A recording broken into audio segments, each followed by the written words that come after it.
I'll show you guys how to restart iPad ninth generation. To restart, guys, first of all you have to press and quickly release the volume up button, and then release quickly press and quickly release volume down button, and then finally guys just press the top button on your iPad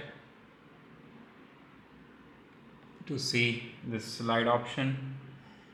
And if your Apple iPad is frozen or unresponsive, you can force restart by pressing or holding the home button and top button simultaneously. You have to press this home button and top button simultaneously, so your iPad will guys restart.